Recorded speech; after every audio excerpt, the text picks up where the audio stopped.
Welcome to Groovefest TV. I'm up here in the luxurious Cigar Lounge at Groovefest with none other than Skream. What's happening? Hello, welcome. No. Just ahead of your set back-to-back with Julia, I believe. Yes. You're a bit of a fan of back-to-back sets, it seems like, from what you do when you're around playing out.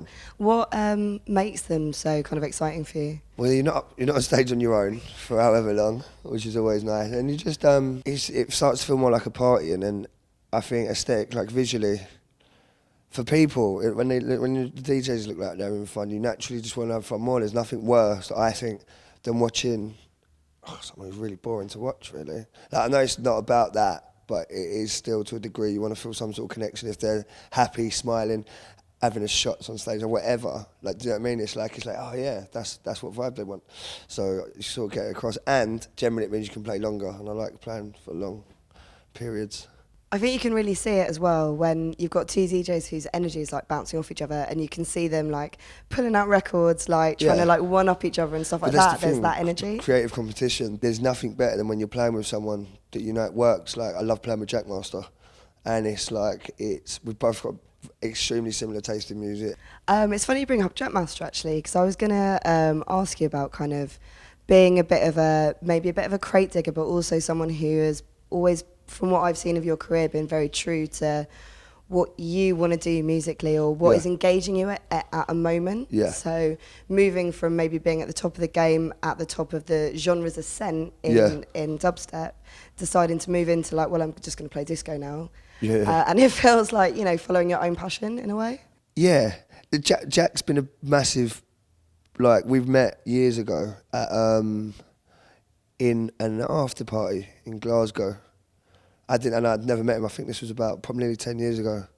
No, Adam and I'm 29, yeah, about 10 years ago. And he introduced himself to me as, I was like, oh, what's up? He'd been watching me that night at this party, and then we ended up back there. And he was like, I was like, oh, like, what do you do? Like, whatever. And he was like, I'm the best DJ in Glasgow. And from that minute there, it's like, we just sort of hit it off. And he very much does what he wants musically. And that is something I've always wanted to do. Hence, it wasn't a big deal for me when I did the changeover. It was a big deal for everyone else, because I was associated at the top as a pivotal part of music. But then people forget that that's not my be-all and end-all. Like, I worked in a record shop when I was like 12, 13, so obviously there's not just... I happened to start making the music that turned into something, and then that's what you do, right?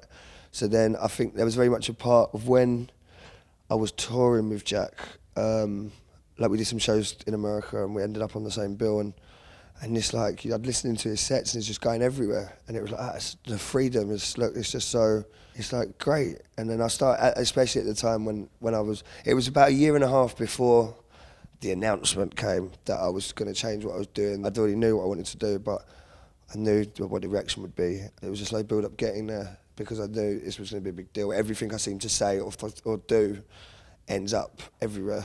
And I don't mean that in a sort of any sort of egotistical way. It's become a burden a lot of the time. But yeah, he's just sort of been there with me for a lot of it. He's a top boy. He's a top drawer, black person anyway. But musically, it's all over the place. Like, we had a villa together in Ibiza, and people would come back to our villa, and they'd be really baffled, because most after parties you go to Ibiza, it's just house all night and techno. But you turn up 2 hours and it would be Wham. And then into the soundtrack to Banjo-Kazooie, which, yeah, it's interesting. So when it comes to your productions, and what you kind of, I mean, you had a bit of a kind of break from production really for a while, or in terms of what we saw publicly. Yeah, definitely. But then, you know, if you follow kind of your SoundCloud or anything like that, you see that there's a few kind of like quite experimental moments, like the Morrissey rework that you did. Was that with a Morrissey impressionist? Yeah, 24. I was playing Warehouse Project, and I'd previously done a This Charming Man remix for New Year's Eve, but it was the complete opposite. It was like a really emotional, deep thing, and so then I had this other one. I was like, because every time it's been renowned in Manchester, I play something of heritage of Manchester. Obviously, it's a massive part of UK culture, like dance culture, whatever. And then I'd done this like piano rework of There Is a Light, and it's called There Is a Light, yeah. And And then I thought I couldn't find the a cappella anywhere. So then I was like, right, I got on the hunt. I sat there all day and was going through different like MySpace pages, actually MySpace pages. People like impersonators who just still were running with MySpace. And then I'd found this one, and then like the process of getting in touch with them was so old school. It was like, this just ain't gonna happen in time. And then one of them hit me back. He lived in Copenhagen, but he was English, but lived in Copenhagen, and he did it, got it back to me within like by the following night, New Year's Eve. I literally downloaded it just before I got in the car to go to Manchester, and I hadn't listened to how it'd come out, but it's like, it is bang on point. You've got a new album, maybe plans? It is, yeah. Don't ask me what it's called because I haven't actually started it. For some reason, it got announced in March. And it was just before summer actually, which is annoying because you do interviews across the thing at festivals like, so what does the album sound like? And you're like, well, I haven't actually told the label, but I haven't started it yet. But they know I haven't started it yet, obviously. So we've talked a bit from a production perspective, but also like another aspect of kind of, I remember reading you talking about kind of feeling like you had to kind of earn your stripes in a way when you started moving to like playing out. Yeah. More housey sounds and this sort of thing. Like, how was that kind of process for you? I don't want nothing for free. Do you know what I mean? So I played nearly 2 years worth of gigs without getting paid, which in this day and age, when it's your bread and butter, it's not the easiest. But it's I don't want the people I'm around are the people who like work colleagues, right? So you don't want no one to think like it's very easy. I was a headliner I was a headliner my whole life. As really, if you actually look at it. So I don't want to just go in. I don't care how I'm on the bill. Like, I actually don't. I'm not one of them. I don't care if I'm at the bottom of the bill or top of the bill. It's all about what you do on the night, right? So I wanted to just prove to people they weren't like a bandwagon jumping in a sense. It was like, I'll show you, I know what I'm talking about. Look, promoters are always going to try and sell you off your name, right? Which is cool. That's their job. But at the same time, I don't want to feel like I just came in somewhere and like trying to throw my weight about. But you wanted it to be for the kind of skills that you wanted it to be natural. Yeah. Like I don't want it to be. I hate the thought of people thinking. I've people say things whatever. It doesn't actually really bother me. I don't care. Like on the outside, like to other people, like just random people talking, I don't really care because I don't actually know what they're talking about. So it's like I wanted to like build it internally.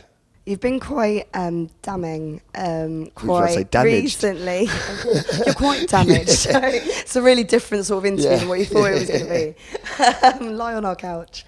Quite damning about the end of the kind of EDM explosion, shall we say, in the States. How has that sort of, especially with dance music break in America, how has that kind of changed things, if at all, or changed the kind of game? One thing I'll say is, and I've got so many good friends, American producers and whatever, but I've had this conversation with them as well, whatever.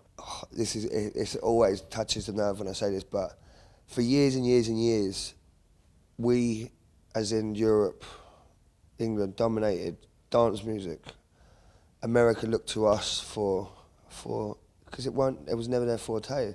So when dance music producers would always be influenced by what was coming out of England and Europe, I was very much a part of the start of EDM. Not the start in a sense, but dubstep going to America. I was one of the first people playing it there. So I see it change from the inside because it was come off the back of dubstep that eventually became what EDM is now, really. Where America's so big, it can build something completely internal.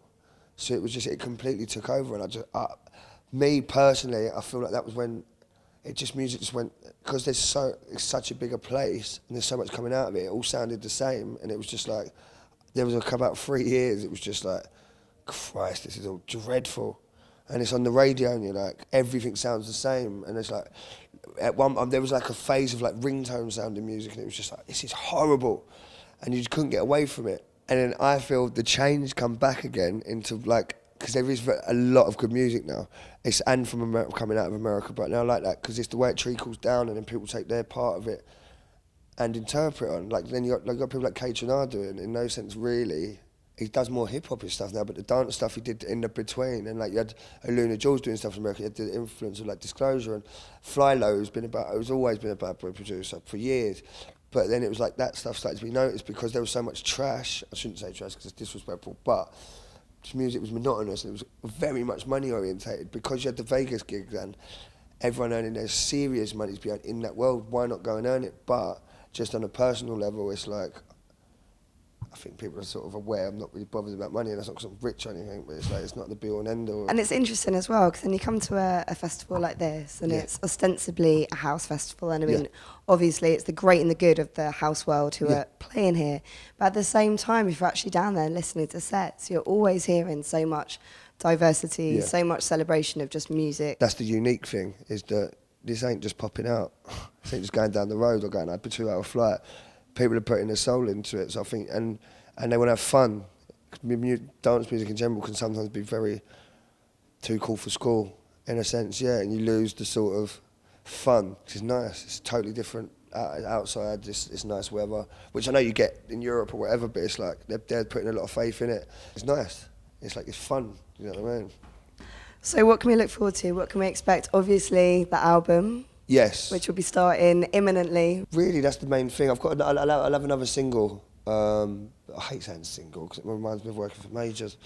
But like, I've got another track coming out, another 2-tracker, which I think is the best bit of music I've ever written. Yeah, they're coming out. And other than that, it's just really, I'm just going to be in the studio again. It's quite nice to winter because you don't have to be out all the time. And like, you are out for the summer. From March onwards, you're just out. So it's going to be quite nice to get home and just sort of work and try and get back. I try and have a semi-regular normal life for that cold period. We can't wait to hear the fruit of those labours. Thank you so much. Neither can I, actually. Cheers.